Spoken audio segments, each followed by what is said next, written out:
رمضان رمضان رمضان رمضان رمضان اللهم بلغنا رمضان. صلو علی الحبیب صلی اللہ تعالی علی محمد صلی اللہ علیہ وسلم. وقت ہوا ہے آج ایک اور سیگمنٹ کا، آج ایک اور خوبصورت جنت کی چابی کے بارے میں جاننے کا. جی ہاں، سلسلہ ہے جنت کی چابیاں. وہ مبارک اعمال سیکھتے ہیں اس سلسلے میں جو گویا جنت میں داخل کرنے والے اعمال ہیں. امید ہے آپ تیار ہوں گے. ایک نیت سلسلے کے شروع میں پہلے ہی کر لیتے ہیں کہ جس عمل کے بارے میں آج ہمیں بتایا جائے گا اس عمل پر انشاءاللہ ہم سب مل کر عمل کریں گے، کیونکہ جنت میں تو ہم سب نے جانا ہے نا، اور انشاءاللہ اللہ کی رحمت سے ضرور جائیں گے، بلا حساب جائیں گے. آئیے جنت کی چابیوں کے بارے میں سنتے ہیں. آج کس موضوع پر ہم نے بات کرنی ہے؟ میری ایک گزارش ہے، جب بھی یہ سلسلہ آپ دیکھیں ہوتا بڑا مختصر سا سلسلہ ہے، تو اپنے ساتھ کوئی کاغذ اور قلم رکھ لیں، کوئی ڈائری رکھ لیں، اور ایک جنت کی چابی جو ہمیں اس سلسلے میں بتایا جاتا ہے اس کو نوٹ کرتے چلے جائیں. کیونکہ جیسے جیسے سلسلہ آگے بڑھتا رہے گا گویا آپ کے پاس علم دین کا ایک خزانہ جمع ہوتا رہے گا، اور جنت کی بہت ساری چابیاں، وہ اعمال آپ کے پاس انشاءاللہ ذخیرہ ہو جائیں گے کہ جس پر عمل کر کے انشاءاللہ رب کی رحمت سے جنت میں داخل ہو جائیں گے. آئیے مل کر ایک بار پھر درود پاک پڑھ لیجئے. صلو علی الحبیب صلی اللہ تعالی علی محمد صلی اللہ علیہ وسلم. جی میرے میٹھے پیارے اسلامی بھائیوں، آج کس عمل کا تذکرہ ہونا ہے؟ آج جنت کی کون سی چابی کے بارے میں سننا ہے؟ بخاری شریف کی سب سے پہلی حدیث اسی عمل کی طرف اشارہ کرتی. سنانچہ بخاری شریف کی حدیث ہے، حضرت عمر بن خطاب رضی اللہ تعالی عنہ سے روایت ہے کہ انہوں نے کہا، رسول اللہ صلی اللہ تعالی علیہ وسلم نے فرمایا کہ تمام اعمال کے ثواب کا دار و مدار نیت پر ہے. انما الاعمال بالنیات. ہر آدمی کو وہی حاصل ہوگا جو اس کی نیت ہوگی. تو جس نے اللہ اور اس کے رسول صلی اللہ تعالی علیہ وسلم کے لیے ہجرت کی تو اس کی ہجرت اللہ اور اس کے رسول صلی اللہ تعالی علیہ وسلم کے لیے ہوگی. اور جس نے دنیا حاصل کرنے کی غرض سے ہجرت کی یا کسی عورت کے لیے ہجرت کی کہ اس سے نکاح کرے تو اس کی ہجرت اسی کام کے لیے ہوگی جس غرض سے اس نے ہجرت کی. اے میرے میٹھے پیارے اسلامی بھائیوں، گویا اعمال کا دار و مدار نیتوں پر ہے. اب غور سے سننا ہے کہ نیت، اچھی نیت جو ہے یہ بھی جنت میں داخل کرنے والا ایک عمل ہے، یہ بھی جنت کی گویا ایک چابی ہے. اے میرے میٹھے اسلامی بھائیوں، اب تھوڑا سمجھتے ہیں کہ اچھی نیت بیسیکلی ہے کیا. یاد رکھیں اعمال کی دو قسمیں ہیں، ایک اچھا عمل، ایک برا عمل. اچھا برا عمل تو برا ہی ہے نا، برے عمل میں کوئی اچھی نیت بھی کر لینا تو اس کا کوئی ثواب نہیں ملے گا. معاذ اللہ کسی برے عمل کو کوئی شخص کہے کہ میں تو اچھی نیت سے کر رہا ہوں، اب اسے ثواب نہیں ملنا. ہاں البتہ اچھے عمل کی بھی دو قسمیں ہیں. اس میں یہ کہ ایک اچھا عمل تو اچھی نیتوں کے ساتھ کیا جائے، اور ایک اچھا عمل ہو مگر نیت بری ہو. اب جو اچھا عمل بری نیت کے ساتھ کیا جائے گا نا اس کا ثواب بھی نہیں ملنا، بلکہ وہ بھی عذاب کا باعث بن جاتا ہے.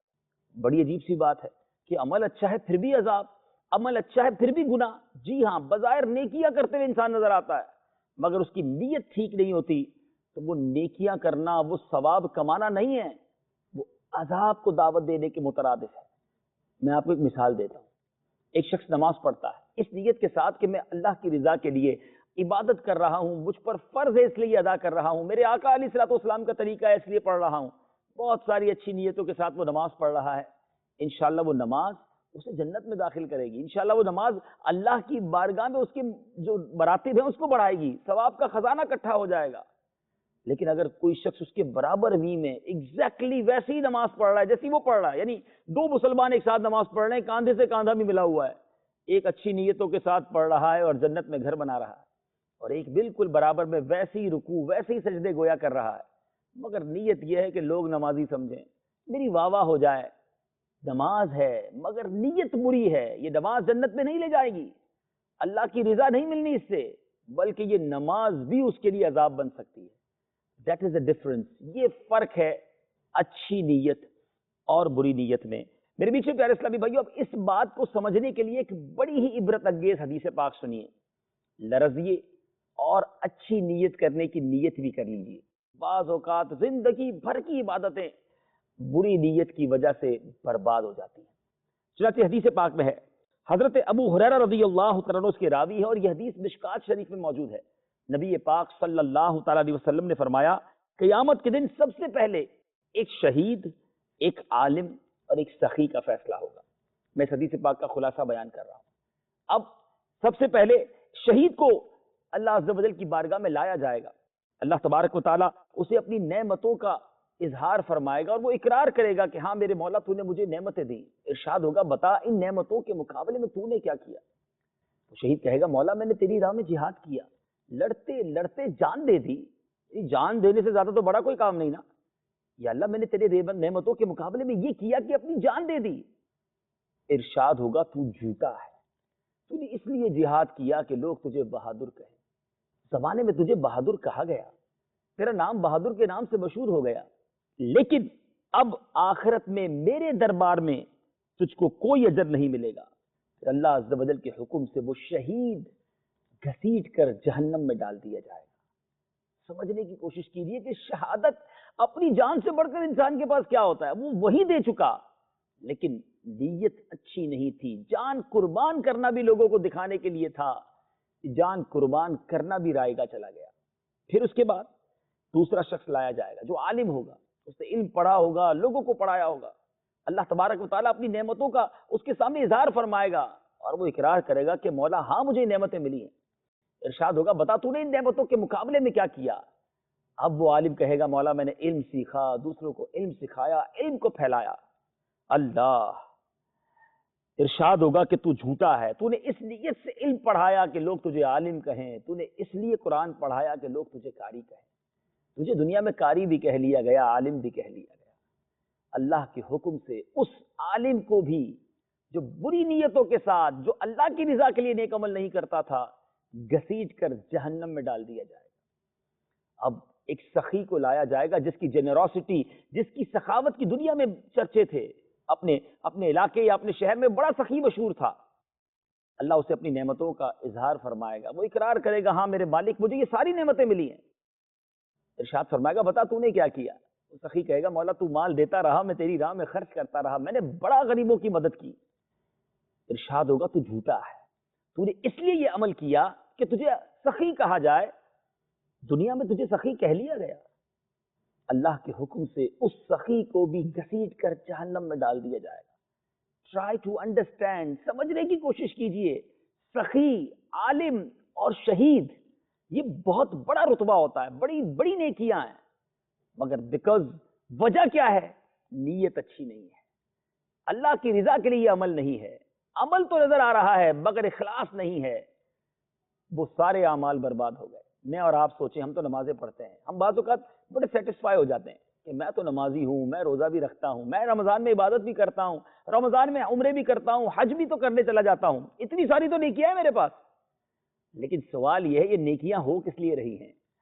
اچھی نیتوں کے ساتھ اللہ کی رضا کے لیے ہو رہی ہیں یا ان نیکیوں کے پیچھے کچھ اور ہے؟ شیطان کہیں ہم سے کھیل تو نہیں رہا؟ جی ہاں، یہ شیطان کا اتنا خطرناک وار ہے کہ انسان کو عمل تو کرنے دیتا ہے، اگر عمل کر لے تو اس سے وہ اخلاص لے لیتا ہے، بری نیتیں لگا دیتا ہے، ارادے برے ہو جاتے ہیں۔ بہت بہت نازک معاملہ ہے۔ اچھی نیت یقیناً جنت میں داخل ہونے کی ایک شاندار چابی ہے، مگر اللہ کرے ہمیں اعمال کے اندر، اچھے اعمال میں اچھی نیتیں کرنا بھی نصیب ہو جائے۔ اے میرے میٹھے اور پیارے اسلامی بھائیوں، اچھی نیت ہونا اور عمل پراپر نہ ہو، عمل صحیح نہ ہو سکے، مگر چونکہ نیت اچھی تھی تو اللہ تعالیٰ اس عمل کی کمی کو بھی دور فرما دیتا ہے۔ ایک طرف آپ نے دیکھا کہ عمل تو بڑے اچھے تھے، نیتیں درست نہیں تھی۔ اب دوسری حدیث سنانے جا رہا ہوں جس میں عمل میں تو گڑبڑ ہو گئی، مگر چونکہ انٹینشن، نیت بہت شاندار تھی، اللہ تعالیٰ اس کا کیسے اجر عطا فرماتا ہے۔ چنانچہ یہ بھی مشکات کی حدیث ہے اور حضرت ابو ہریرہ رضی اللہ تعالیٰ عنہ ہی اس کے راوی ہیں کہ رسول اللہ صلی اللہ تعالیٰ علیہ وسلم نے فرمایا، خلاصہ حدیث ہے کہ ایک شخص نے صدقہ دینے کا ارادہ کیا اور اپنا صدقہ رات کی تاریکی میں خفیہ لے کر نکلا، اور رات کی تاریکی میں کسی فقیر کو دینے کی بجائے ایک چور کو ہی صدقہ دے دیا۔ وہ چور کھڑا تھا، وہ سمجھا یہ فقیر ہے، اس کو صدقہ دے دیا۔ صبح اٹھا تو پورے شہر میں شور تھا کہ فلاں نے ایک چور کو صدقہ دے دیا۔ اللہ تبارک تعالیٰ کی بارگاہ میں عرض کی کہ یا اللہ تیرے ہی لیے سب تعریف ہے، آج میں پھر صدقہ کروں گا۔ دوسرے دن پھر رات کی تاریکی میں صدقہ لے کر نکلا، ایک مسکین سی عورت نظر آئی، اسے صدقہ دے دیا۔ پتہ چلا وہ تو بدکار عورت ہے، گناہ کے ارادے سے باہر آئی تھی۔ دوسرے دن شہر میں یہ باتیں ہونے لگی کہ جناب ایک شخص نے رات کو صدقہ دے دیا ایک بدکار عورت کو. پھر شرمندہ ہوا, اللہ کی بارگاہ میں عرض کی مولا آج پھر صدقہ دوں گا. تیسری رات پھر صدقہ لے کے نکلا, رات کا اندھیرا تھا, اب صدقہ لے کر نکلا تو اب اس نے ایک مالدار شخص جو رات کو کہیں جا رہا تھا, یہ سمجھا فقیر ہے غریب ہے, اس کو صدقہ دے دیا. دوسرے دن یہ شور بچا کہ رات کو اس شخص ایک بڑے ہی مالدار آدمی کو صدقہ دے گیا. اللہ اللہ, اب بڑا رنجیدہ ہو گیا شخص, بڑے افسوس میں تھا. تینوں دن گویا مس ہیپ ہو گیا نا, جس کام کے لیے نکلا وہ مقام ہی ٹھیک نہیں ہو سکا, لیکن نیت اچھی تھی, اللہ کی رضا کی نیت تھی, رات کے اندھیرے میں صدقہ دینے کی نیت تھی. رات سویا, سنیے اس کے ساتھ خواب میں کیا ہوا. خواب میں ایک فرشتہ آ کر کہنے لگا کہ تو نے چور کے ہاتھ میں صدقہ دے دیا تو شاید وہ چوری سے بچ جائے اور توبہ کر لے, پھر تیرا صدقہ بدکار عورت کو مل گیا, شاید وہ بدکاری سے بچ جائے اور توبہ کر لے. تو نے مالدار کے ہاتھ میں صدقہ دے دیا, شاید وہ عبرت حاصل کرے اور خود بھی اپنے مال کو راہ خدا میں خرچ کرنے لگے. اے میرے میٹھے اسلامی بھائیوں, مطلب یہ کہ چور اور بدکار عورت اور مالدار کو صدقہ دیا گیا, یہ اچھا نہیں ہوا, مگر چونکہ لا علمی میں ہوا اور صدقہ دینے والی کی نیت اچھی تھی, اس لیے تینوں راتوں کا صدقہ مقبول کر لیا گیا. کیونکہ نبی پاک علیہ الصلوۃ والسلام کا ارشاد ہے, انما الاعمال بالنیات, اعمال کا دار و مدار نیتوں پر ہے.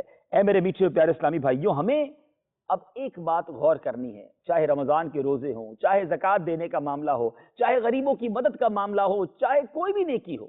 آپ تہجد پڑھ رہے ہیں, آپ اوابین پڑھ رہے ہیں, آپ کسی کو سحری کروا رہے ہیں, کسی کو افطار کروا رہے ہیں, جو بھی نیکی کا کام کر رہے ہیں, اپنے دل سے پوچھیے نیت کیا ہے.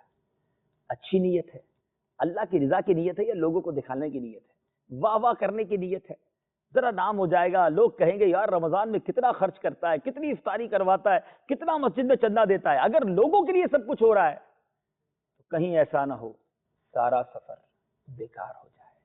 نیکیاں کیجئے, ضرور کیجئے. ماہ رمضان تو ہی نہیں کیا کرنے کا مہینہ, مگر اچھی نیت کے ساتھ اللہ کی رضا کے لیے, پھر دیکھیں انشاءاللہ ان نیکیوں کا کیسے ثواب ملتا ہے. اے میرے میٹھے پیارے اسلامی بھائیوں, ایک اور حدیث پاک سنیے. جی ہاں, نیت اچھی ہونا, ابھی آپ نے دو حدیثیں سنی ہیں. اچھا عمل تھا, بری نیت کے ساتھ تھا, عمل برباد ہو گیا, عمل صحیح نہیں ہو سکا, پراپر ادا نہیں ہو سکا, مگر نیت اچھی تھی, قبول کر لیا گیا. اب میں جو حدیث سنانے جا رہا ہوں, عمل کیا ہی نہیں مگر نیت اچھی تھی, اللہ تعالیٰ پھر بھی ثواب عطا فرماتا ہے.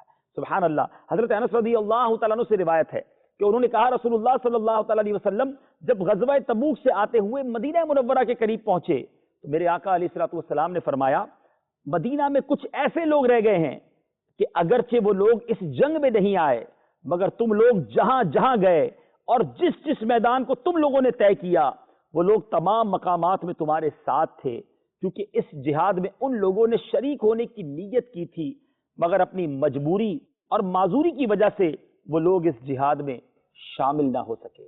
اے میرے میٹھے پیارے اسلامی بھائی, ذرا غور کیجئے, شرکت نہیں کی غزوے میں, مگر پیارے آقا علیہ الصلوۃ والسلام نے گویا انہیں شامل فرما لیا. وجہ یہ تھی, نیت تھی, مجبوری آ گئی, معذوری آ گئی. تو بہرحال میرے میٹھے اسلامی بھائیوں, علماء کہتے ہیں کہ بعض اوقات انسان کسی عمل کا پکا ارادہ رکھتا ہو, اچھا ارادہ رکھتا ہو, اور کسی مجبوری کی وجہ سے وہ کر نہ سکے, اللہ کی رحمت سے اسے ثواب مل جاتا ہے. بہرحال آج ہم نے اپنے سلسلے میں جنت کی ایک دوسری چابی یعنی اچھی نیت کے بارے میں سنا. رب کریم ہم سب کو اچھی نیتیں کرنا نصیب فرمائے. صلو علی الحبیب صلی اللہ تعالی علی محمد صلی اللہ علیہ وسلم. رمضان رمضان رمضان رمضان رمضان اللهم بلغ